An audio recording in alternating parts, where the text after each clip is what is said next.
चत्तारि मंगलम अरिहंता मंगलम सिद्धा मंगलम साहु मंगलम केवली पनत्तो धमो मंगलम चत्तारि लोगुतमा अरिहंता लोगुतमा सिद्धा लोगुतमा साहु लोगुतमा केवली पनत्तो धमो लोगुतमा चत्तारि शरणं पौजामि अरिहंता शरणं पौजामि सिद्धा शरणं पौजामि साहु शरणं पौजामि केवली पनत्तो धमो शरणं पौजामि चार शरण चार मंगल चार उत्तम करे जे भाव सागर थी तरे ते सकल कर्म नो आणे अंत मोक्ष तना सुखले अनंत भाव धरीने जे गुण गाय ते जीव तरीने मुक्ति जाय संसार माई शरण चार अवर शरण नहीं कोई जे नर नारी आदरे तेने अक्षय अविचल पद कोई अंगूठे अमृतव से लब्धि तना भंडार गुरु गौतम ने समरिये सो सदाय मनवांछित फल दाता है। माता जी, हम ज्ञान स्वभावी हैं, पर हमारे लिए विवाह परिणाम क्यों होता है? का हो रहा है ज्ञान स्वभावित तो हो, पानादि को ये हो तो रहा है, विभाव का वेदन तो होता है। अब जब हो रहा है इसका तोड़ना कैसे, ये करना है, ये उपाय करना। हो तो रहा है अनादि का, आत्मा शुद्ध स्वभाव द्रव्य से है, तो वे पर्याय में हो रहा है अनादि से, तो जिसको इसको आकुलता लगे दुख लगे तो तोड़ने का उपाय करना है। हो तो रहा है, क्यों हो रहा है, क्यों हो रहा है, तो देखने में आता है। पर्याय में वो कर्म और आत्मा अनादि ऐसे चले आते अनादि संबंध से, तो द्रव्य में तो शुद्धता है, पर्याय में ऐसा हो रहा है। भगवान कुंद स्वामी इस वक्त शिवेंद्र भगवान के पास गए, उस वक्त क्या आपकी आत्मा सोहरा थी? ये विवाद तो कुछ नहीं, तो कुछ करते ही नहीं। सब लोग बहुत पूछने आते हैं, तो मेरे को बहुत प्रवृत्ति हो जाती है। ऐसा हमारा तो कभी काम बाहर से आएंगे हम लोग, हमको कोई कैसे नहीं। गुरुदेव बहुत बताए है, गुरुदेव तो बहुत बताए। गुरुदेव कहते थे हम सब थे, गुरुदेव कहते थे, गुरुदेव आप होते कहते थे, मैं हम सब थे ऐसे कहते थे। गुरुदेव कहते थे उसकी जीव थे, उनकी भाई की छलंगे रात कैसे ऐसा इसको राग था, सम्यक दृष्टि थे, वे वितरागता नहीं हुए, इसको वितरागता पूर्ण नहीं हुई। अब चारित्र दशा स्वरूप में लीनता ऐसे विशेष नहीं होती, राग था ने, राग था इसलिए राग के कारण से ऐसा हुआ, राग के कारण से ऐसा होता है। भीतर में जानता है, भेद ज्ञान है, ये सब भिन्न है, ये स्वभाव मेरा नहीं है, ये सब जानता है, तो भी राग ऐसा कार्य करता है कि राग के कारण से लक्ष्मण का राग नहीं छूट सकते, इसलिए इसको लेकर फिरते, मैं इसको छोड़ नहीं सकती। ये लक्ष्मण को मैं कैसे दूर करूं, ये राग नहीं छोड़ सकते। ये भीतर में जानते भी थे कि ये तो जीव इसमें नहीं है कहीं, तो भी इसका राग छूटते नहीं है, इसलिए फिरते थे। बलभद्र था ने तो वासुदेव ये वो था, इसलिए इसका राग, इसको बहुत भाई के ऊपर ऐसा राग होता है, इसलिए वो छोड़ नहीं सकते। पीछे जब राग हो गया, पीछे होता है, पीछे पलट जाता है, राग नहीं छूटता है। भेद ज्ञान होते भी राग नहीं छूटता है, जानते ही तो भी राग नहीं छूटता है, इसलिए फिरते। माता जी, प्रेम की पर्याय जो निकलती है, शुद्ध निकलती है, शुद्ध और शुद्ध दोनों निकलती है? शुद्ध और शुद्ध दोनों ही क्रमबद्ध ही होते, पर पुरुषार्थ, अपना पुरुषार्थ तरफ दृष्टि रखनी चाहिए। ये पुरुषार्थ इसमें साथ में रहता है, अपनी कमजोरी से अशुद्ध होता है, अपनी पुरुषार्थ करे तब शुद्ध की पर्याय होती है। ये साथ में क्रमबद्ध चलता है, पुरुषार्थ के साथ में क्रमबद्ध लेना चाहिए। हमारी जो पर्याय निकलती है, वो अंदर से जो पर्याय निकलती है, वो शुद्ध निकलती है या शुद्ध से दोनों निकलती है? बाहर आकर के शुद्ध हो जाती है या अंदर से अशुद्ध? अंदर से अशुद्ध ऐसे नहीं, तो अंदर से अशुद्ध अशुद्ध तो कर्म का निमित्त है ना, इसलिए वो तरफ दृष्टि करता है ना, इसलिए अशुद्ध इसलिए बहुत तकलीफ कर रहे हैं। द्रव्य तो शुद्ध है, होता है कि पर्याय जब वो निमित्त होता है तो इसके लाल पीला परिणमन होता है, तो ये स्फाटिक में भीतर में से लाल नहीं आता है।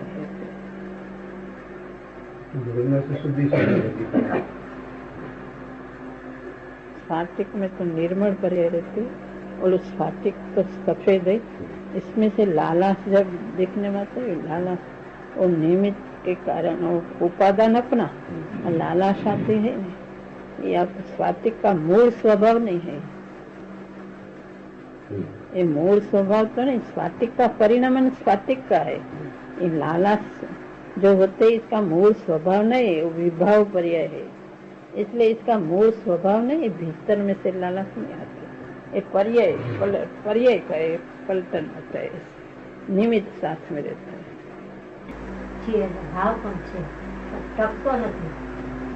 પોતાની મંદતા નહીં ટકે એમાં એક પોતાનું કારણ, પોતાના પ્રમાદને કારણે ટકતો નથી, પોતે પુરુષાર્થ કરે તો થાય, નહીં ટકવાનું કારણ પોતાનું જ છે, પોતે પ્રમાદ પોતાનો છે, ભેદ જ્ઞાન નહીં થવાનું કારણ પોતાનું છે, અનાદિકાળથી નથી કરતો એટલે નથી થતું, એ પોતે કરે તો થાય, પોતાની ખામી છે।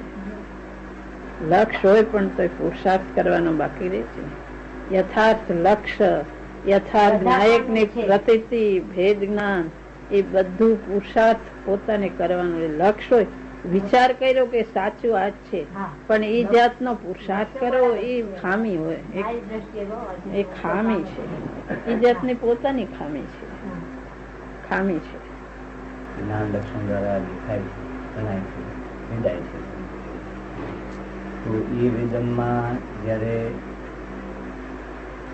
આ જે જણાય છે એનો હું જાણનાર છું, એવી રીતે એને અવલોકન શક્તિ એ બાજુ વાળવી કરવાની કે આ જેને જે જણાય છે કોઈ ચીજ, એ ચીજ જાણનાર હું છું, એમ એને પોતાની અવલોકન શક્તિને એ બાજુ એને વાળવી પડે છે કે એના ખ્યાલમાં જ સીધે સીધું એવી રીતે આવે છે કે કેવી રીતે?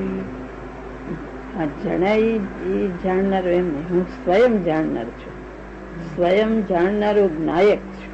આ બહારનું જણાય એ જાણનારો હું એમ નહીં, હું સ્વયં જાણનારો છું।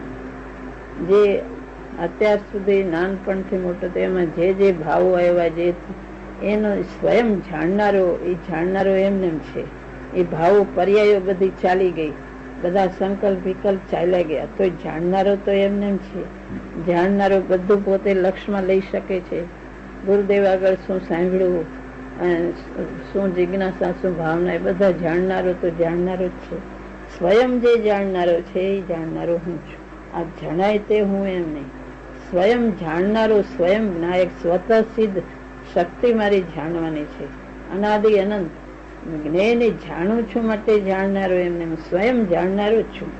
સ્વયં જાણનારો ચૈતન શક્તિ મારી સ્વયં જાણવાની શક્તિ, સ્વયં જાણનારો છું। એવા જ્ઞાન લક્ષણથી પોતાને એક જ્ઞાન લક્ષણ દ્વારા આખો જ્ઞાયક પકડી દે છે। જ્ઞાન લક્ષણથી એક ગુણ જાણે છે એમ નહીં, પણ સ્વયં જ્ઞાયક છું, સ્વયં આખો જાણનાર દ્રવ્ય હું જાણનારો છું। એ પોતે જ્ઞાન દશા ઉપરથી આ સ્વયં મારામાંથી ઉત્પન્ન થઈ અને આવી હું વસ્તુ છું ત્યાં સુધી એનું જ્ઞાન લંબાઈ જાય છે। હું સ્વયં જ્ઞાયક વસ્તુ જ છું, એક જાણનારો, અખંડ જ્ઞાયક જાણનારો છું। હવે જ્ઞાન લક્ષણ થી જણાય છે, પછી બીજા પણ જે લક્ષણો કહેવામાં આવે છે કે હું આનંદમય છું, હું નિર્વિકલ્પ છું, અખંડ છું, હું ધ્રુવ છું, પરિપૂર્ણ છું, તો એ બધા લક્ષણો એને ક્યારે પ્રમાણ રીતે ખ્યાલમાં આવવા માંડે? એ જ્ઞાયક લક્ષણ છે, હું તત્વ છું, જે તત્વ હોય પૂર્ણ જ હોય, તત્વ કઈ એવું કઈ તત્વ એવું અધૂરું ન હોય, હું પરિપૂર્ણ છું। એમાં એને બધું ભેગું સમજાય જાય। જે પોતે આ સુખ ને ઈચ્છી રહ્યો છે એ સુખ ક્યાંય બહારથી નથી, એ સુખ સ્વરૂપ હું છું, એ બધું એને આવી જાય છે। હું સુખ સ્વરૂપ છું, શાંતિ સ્વરૂપ છું। આ વિકલ્પ છે બધી આકુળતા છે, હું નિર્વિકલ્પ તત્વ છું। જે શાસ્ત્રમાં કીધું છે એમને કે હું પોતે નિર્વિકલ્પ તત્વ જ છું. વિકલ્પ વગર જે શાંતિ હોય, આ વિકલ્પની ઝાડમાં આકુળતા છે, બધી આકુળતાથી જુદો હું જ્ઞાયક. આકુળતા વગર નિરાકુળ સ્વરૂપ એમ નહીં, પણ મારામાં આનંદ ગુણ છે. આનંદ ગુણ એને દેખાતું નથી, એ તો એને અમુક રીતે નક્કી કરે છે. જ્ઞાન લક્ષણ એવું છે કે એને ગ્રહણ થઈ શકે છે, માટે આત્માને જ્ઞાનથી જાણવું એમ કહેવાનું કારણ છે. આનંદ એને દેખાતો નથી. આકુળતા વગરનો હું નિરાકુળ એવું એને ગ્રહણ થઈ શકે, પણ હું આનંદ લક્ષણ છું એ આનંદ એને દેખાય નહીં.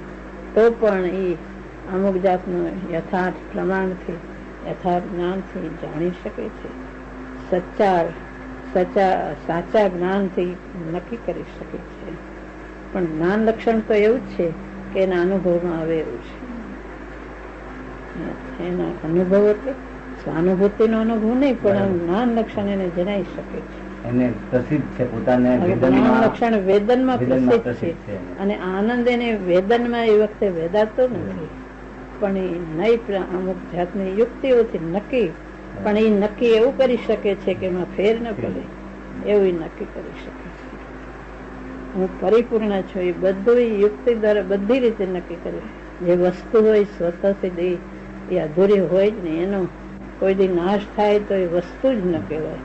એ વસ્તુ હોય પરિપૂર્ણ, જે જ્ઞાન લક્ષણથી ભરપૂર છે એનો કોઈ દી ઘાત થાય જ નહીં, તો વસ્તુ કેમ કહેવાય? જો વસ્તુ નાશ થયો હોય, પૂર્ણ ન હોય એ વસ્તુ જ નહીં. એ યથાર્થ યુક્તિથી નક્કી કરી શકે. એટલે જ્યાં જ્ઞાનમય છું એવો ભાવ ખ્યાલમાં આવે તો સાથે એને પોતાની અખંડતા, પરિપૂર્ણતા એ બધું યુક્તિથી નક્કી કરી સાચી પ્રતીત કરી શકે છે. પણ મુખ્ય એમાં જ્ઞાન છે, એને પ્રસિદ્ધિમાં આવે છે. એને અનુભવ થયો એને પણ પછી જયારે ફરી પાછું નિર્વિકલ્પતા ઉત્પન્ન થાય ત્યારે પણ એ જ લક્ષણથી પાછું થતું હશે કે પછી એમાંના કોઈ પણ લક્ષણો દ્વારા? એ તો જ્ઞાયક પોતે અસ્તિત્વ ગ્રહણ કર્યું છે, એ તો સહજ છે. એને કઈ વિચારની કલ્પના કરવી પડતી નથી કે હું આનંદ છું કે અખંડ છું, કે એને તો પોતાનું જ્ઞાયક અસ્તિત્વ જે ગ્રહણ કર્યું તે કર્યું છે. એના સહજ ધારારૂપ છે. એ સહજ ભેદ જ્ઞાની ધારામાં સહજ જ્ઞાતાની ધારા વર્તે છે. એમાંથી એને નિર્વિકલ્પ સ્વાનુભૂતિ એની દશાથી સહજ પરિણતિ રૂપ થાય છે, અને એની જ્ઞાયકની ધારા એમને સહજ. અને વિકલ્પથી ગોખવું નથી પડતું કે હું આ જ્ઞાયક છું કે આનંદ છું કે પરિપૂર્ણ છું. એ તો એને જ્ઞાયકની ધારા સહજ વેદન રૂપ અમુક અંશે એની દશા પ્રમાણે પરિણમે છે, એમાં સહજ રહે છે. એને ગોખવું નથી પડતું.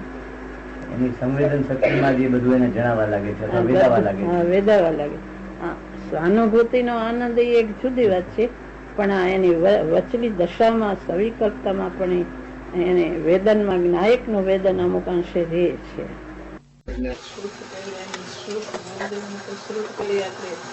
એમને કોઈ શ્રુતની લબ્ધિ, એમને તો એ શ્રુત કેવડી કઈ જુદી અપેક્ષા એ ગુરુદેવને કહી છે. શ્રુતનો ભાવ સમ્યક દર્શન પૂર્વ પછી શ્રુતની વિશેષતા હતી એમને, એ અપેક્ષા. ભદ્રભાવ શ્રુત કેવડી એ તો એને આમ જાતનું શ્રુત. બધા પ્રશ્ન કરતા હતા કે આ પ્રશ્ન નથી હમણાં આવ્યું હતું ને આત્મધર્મમાં,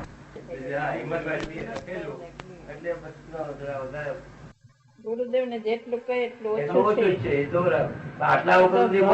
જે ભાવ આવે બધું ગુરુદેવ ને કહે છે, માટે શ્રુત કેવડી શ્રુતની એક જાતની એમની શ્રુતની લબ્ધિ કોઈ અપૂર્વ હતી, તો શ્રુત ભાવથી શ્રુત કેવડી કહેવાય. ભદ્રભાવ શ્રુત કેવડી હતા એ જુદી હતી. ગુરુદેવમાં તો કોઈ અતિશયતા વાળું શ્રુત જ્ઞાન હતું. તીર્થંકર નું દ્રવ્ય હતું તો એમનો પ્રભાવના ઉદય જુદો હતો, એમની વાણી અતિશયતા વાળી, એમનો આત્મા જુદો હતો. ગુરુદેવને જેટલી ઉપમા આપી એટલું ઓછું છે. ભદ્રભાવ સ્વામી છે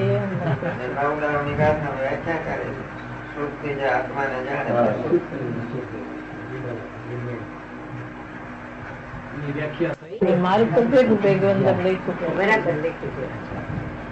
આપણે તે જ આત્માને જાણે પાણી શુદ્ધ જ્ઞાનની દ્વારા બધાને હજારો જીવોને જાગૃત કરે. આ તો બધા આપણે જેવું એ ભેગ ભેગું માર્યું એમ. તેની વ્યાખ્યા કરતા કહ્યું હતું કે જે ભાવ શુદ્ધ જ્ઞાનથી કેવળ આત્માનો અનુભવ કરે તે શુદ્ધ કેવળી છે. ઋષિશ્વરો તથા તીર્થંકરોએ ઘોષણા કરી છે.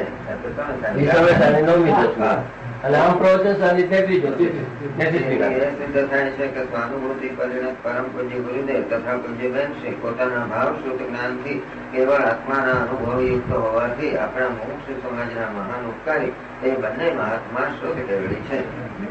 શુદ્ધ કેવડી છે.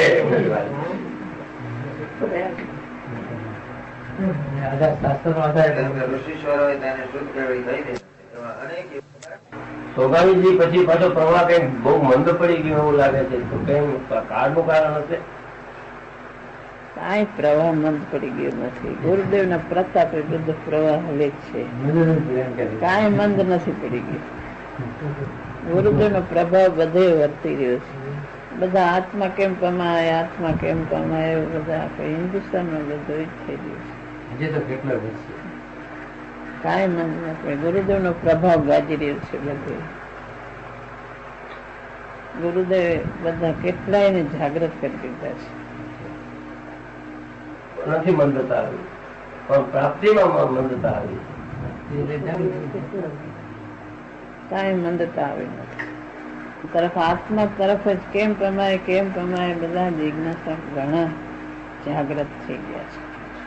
એમાં ધર્મ માનતા ત્યારે અત્યારે આત્મા સારેકોર હિન્દી દેશમાં બધું થઈ ગયું. અધ્યાત્મ નો પ્રેમ બધે થઈ ગયો.